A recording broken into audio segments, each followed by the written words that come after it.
ruang supaya orang bisa buang air kecil dalam posisi jongkok. Perhatikan cara jongkoknya. Perhatikan cara jongkoknya. Perhatikan, sengaja ini saya tarik biar kelihatan kakinya. Perhatikan cara jongkoknya. Jadi kalau kita baca kitab Kifayatul Akhyar sampai cara jongkok diajarin. Saudara. Cara jongkoknya itu perhatikan. Jadi ini kiri ini kaki. Jadi kita punya paha, ini pantat kita, ini diri di atas kaki kiri. Ini tegakkan. Begini cara buang air kecil. Seperti ini. Nah, karena kalau Anda lakukan seperti ini, insya Allah buang air kecilnya tiris. Kita jauh dari penyakit silisil bol. Nah, penyakit yang kencing gak habis-habis. Coba kalau Anda tidak tiris, ya perasaan kalau kita jongkok aja biasa, kencing, selesai. Saudara, nah begitu selesai, kita ambil wudhu dan lain sebagainya. Tanpa terasa, kadang-kadang air kencing masih keluar. Ngetesnya gampang. Cara ngetesnya, Anda kencing jongkok biasa. Nah, setelah jongkok biasa selesai, Anda cebok, istinja, Anda keringkan, Anda taruh kapas. Tes saja atau taruh tisu. Nah, taruh tisu, Anda pakai celana dalam, taruh tisu, tutup aja sama tisu. Habis itu Anda wudhu, apa segala macam, Anda mau sholat. Buka lagi, lihat tisunya. Ada tetesan air keluar lagi. Itu kalau kita mau ngetes, bener gak ini keluar lagi? Jadi kalau orang yang buang air kecilnya tidak tiris, akan keluar lagi. Nah maka itu supaya tidak keluar lagi, perhatikan. Ini seperti ini akan tiris. Seperti ini. Nah, setelah seperti ini buang air kecil, kita bungkukan sedikit. Kita bungkukan sedikit.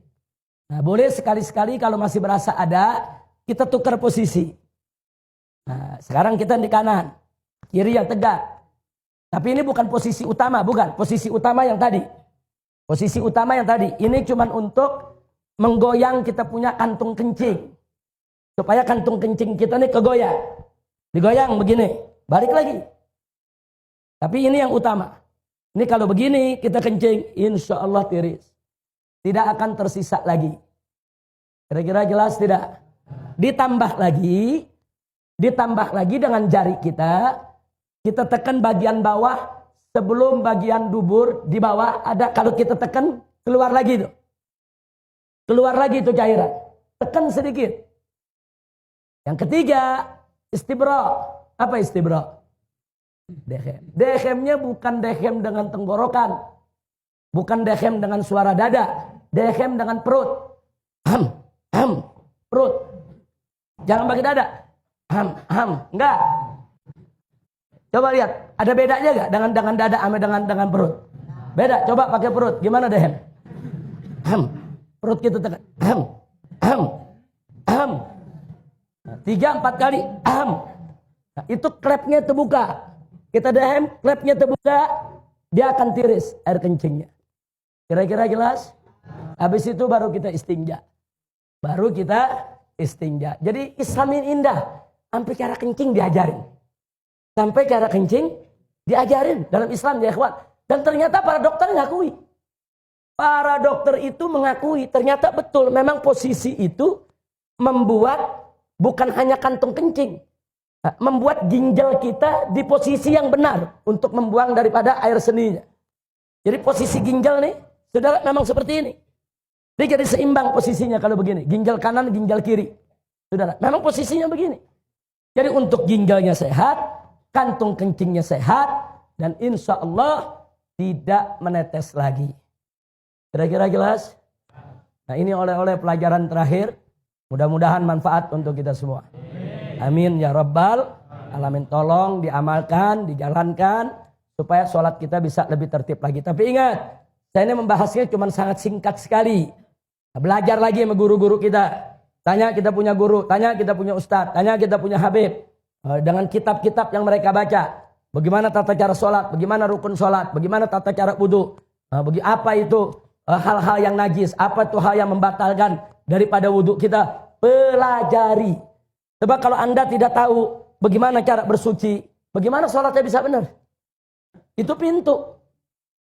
Sholat tidak sah kalau bersucinya nggak beres. Pelajari dulu bagaimana cara bersuci, bagaimana cara sholat. Jangan sampai kita tidak tahu. Sampai di sini jelas?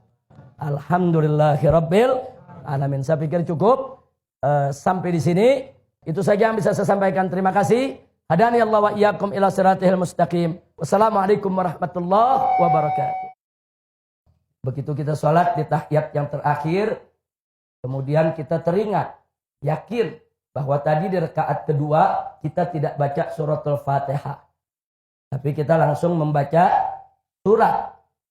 Maka sebelum kita salam, kita masih ada dalam sholat kita. Maka rakaat kedua kita tidak sah. Lalu bagaimana solusinya? Kita berdiri, berarti kalau rakaat kedua dihitung tidak sah, kita baru berapa rakaat sholat? Baru 3.